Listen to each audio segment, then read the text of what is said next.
The last time I checked my weight, wow, I was surprised. I've lost 6 kg in 6 months. I think that was because I've eliminated sugar from my food since this year. I've run away from Coca-Cola, table sugar, etc.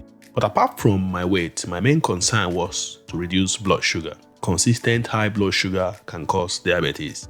I'm not talking of diabetes insipidus. Diabetes mellitus comes from a Greek word meaning to siphon or pass through, and a Latin word which is honey. According to the World Health Organization, diabetes is a major cause of blindness, kidney failure, heart attacks, stroke, and lower limb amputation. In ancient India, people used ants to test for diabetes by presenting urine to them.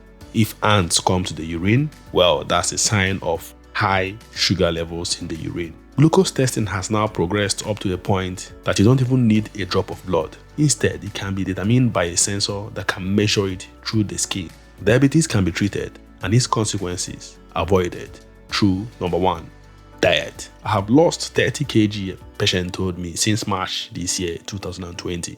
All I did was to change my diet to more vegetable and apple. Many diseases are from troubled mind. Cure the mind and cure the disease. Are you stressed? I usually say that there are 2 types of stress. One that gives a positive experience, as in the case of delayed gratification, and another one that gives a negative experience. So just take a break. You can go to YouTube, search for assisted meditation, and that will help you a lot. Next, physical activity. Do 50 press-ups when you wake up in the morning. Alternatively, you can jump, and yes, you can do it. Drop your car 20 minutes from home and walk. Go shopping, and remember to throw away the dustbin on your way. I have a friend that gives classes on Zoom. Why not join him? Go and wash your car, your house, plates, etc. See yoga with Adrienne on YouTube. Also check for Pilates. My wife loves this one.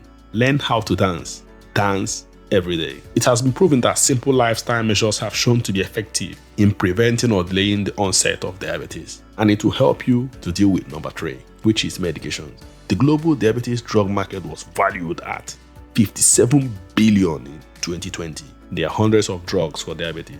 I don't even know why there are many of them. So if you follow the first 2, you'll save a lot of money. On the average, people with diabetes have medical expenditures approximately 2.3 times higher than a person without diabetes. So I suggest you don't even listen to what people say. It is your life, so do it.